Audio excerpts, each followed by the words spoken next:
irmãs, é uma alegria poder celebrar esta Eucaristia aqui com vocês. É uma alegria poder receber a palavra de Deus nesta noite. Esse texto tão bonito, a primeira leitura do livro da Sabedoria, que nos fala sobre a insensatez e a ignorância humana com relação aos sinais da presença de Deus. Insensatez significa falta de sensibilidade, não é?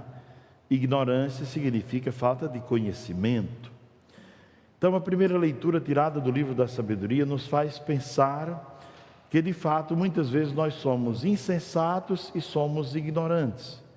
E a leitura diz que, vendo a beleza das coisas, das criaturas, as pessoas não conseguem transcender a beleza das coisas, porque cada coisa criada, na verdade, é uma janela, um ícone que nos deve levar ao Criador.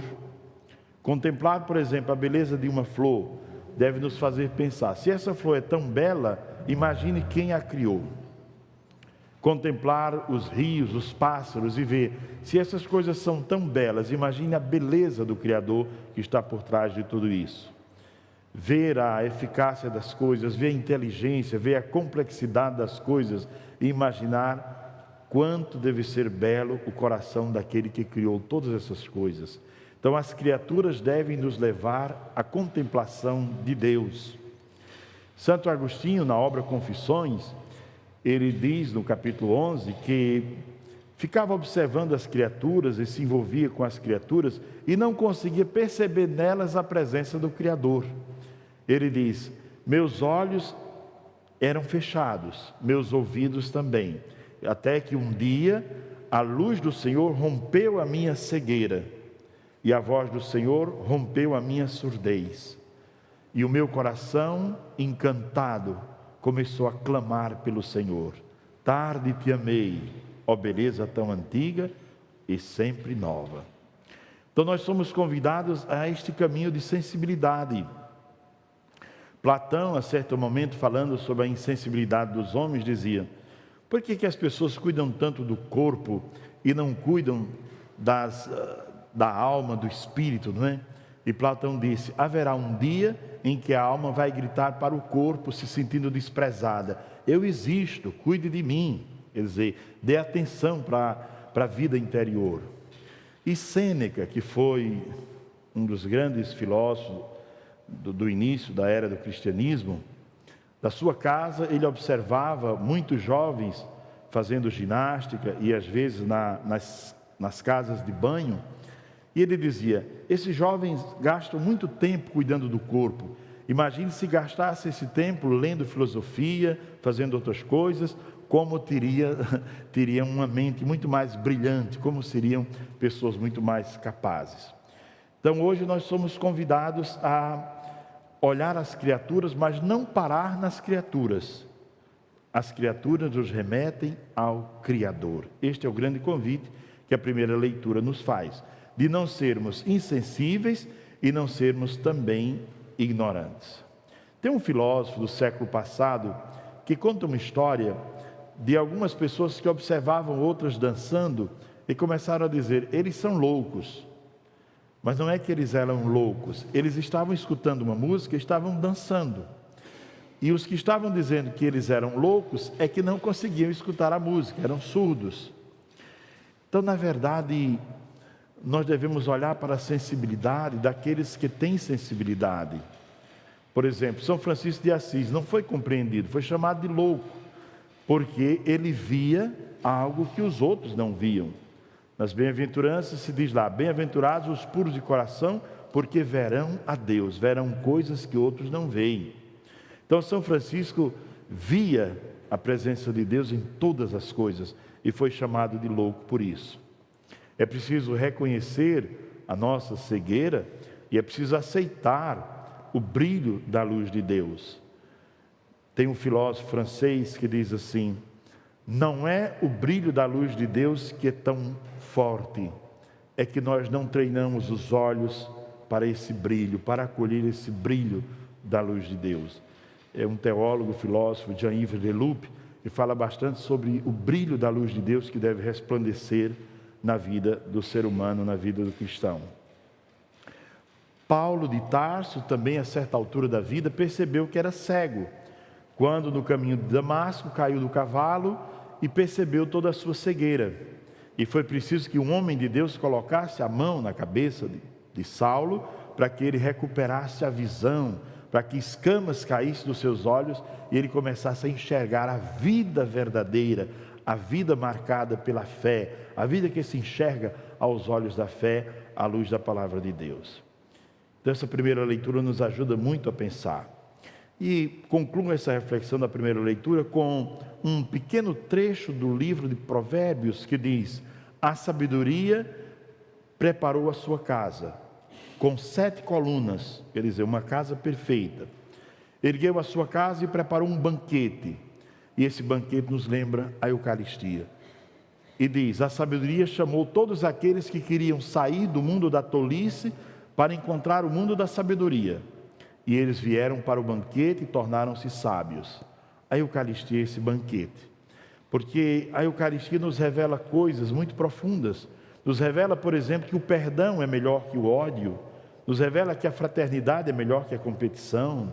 Nos revela que o amor é melhor que o ódio. Então, na Eucaristia nós aprendemos lições belíssimas e devemos estar abertos a essas lições todos os dias. No Evangelho de hoje, Jesus continua a reflexão de ontem sobre o reino de Deus, mas sobre a sua presença, muitas vezes ignorada. As pessoas não percebiam que ele era o Filho de Deus. E ele conta 2 textos do Antigo Testamento para os seus discípulos, para que eles percebam, primeiro, que a vinda de Deus acontece numa hora inesperada e que é preciso estar vigilante o tempo inteiro. E Jesus conta a história de Noé. Ele diz: olha, no tempo de Noé, as pessoas viviam distraídas, comiam, bebiam, casavam, se davam em casamento e chamavam Noé de louco, até o dia em que começou o dilúvio. Quem entrou na arca foi salvo e quem ficou fora morreu. Para dizer que os santos padres da igreja dizem o seguinte, que essa arca de Noé, ela representa a igreja de Cristo. Estar fora da igreja é estar morto, é estar sem vida, é caminhar como quem não tem vida, não tem graça, não tem amor, é caminhar sem sonhos, é caminhar sem projetos. É preciso caminhar dentro desta arca, que é a igreja de Cristo. Eles estavam distraídos, preocupados com tantas coisas.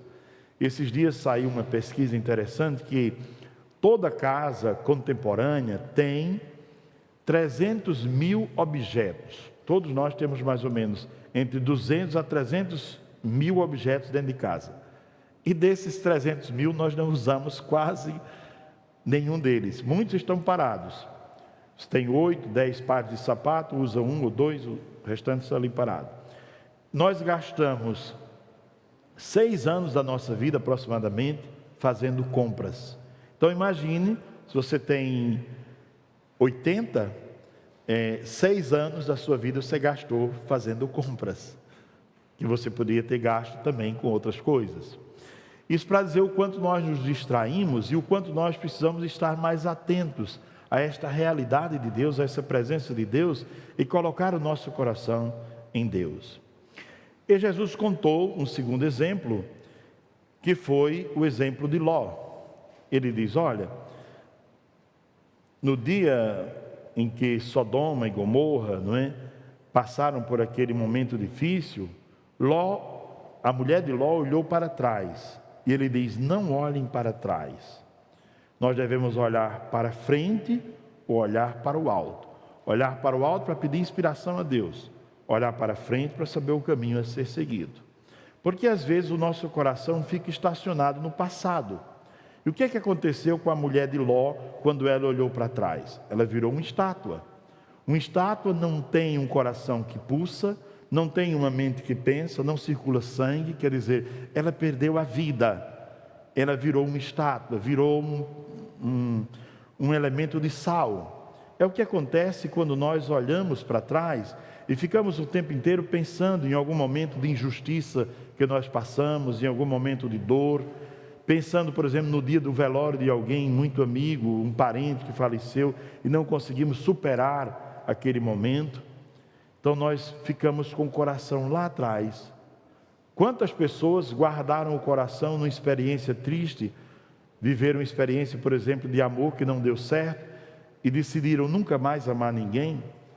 Quantas pessoas têm o seu coração guardado numa experiência de 20, 30 anos atrás, quando perdeu alguém e começou a viver de maneira triste, entregou-se à tristeza e não consegue mais sorrir, não consegue mais ser feliz, não consegue mais ser espontâneo? Então essa liturgia de hoje nos convida a esperar o Senhor, a viver vigilantes, em comunidade, a viver a nossa fé, esperando o Senhor que vem ao nosso encontro. Quando acontecerá isso? Não sabemos. O reino de Deus, disse Jesus, não está ali ou acolá. O reino de Deus está entre vós. Mas é preciso ter sensibilidade. Que hoje, refletindo esta leitura e este evangelho, possamos pensar sobre isso. Santa Teresinha diz que a vida é um brevíssimo segundo. Ela diz, o minuto que me escapa e que me foge, eu só tenho hoje. Eu só tenho hoje para amar, porque eu não sei do amanhã. Eu só tenho hoje para amar, para perdoar, para fazer os outros felizes, para ser feliz também. Eu só tenho o hoje. Hoje é o dia para ser feliz, hoje é o dia para esperar o Senhor, para viver vigilantes em oração.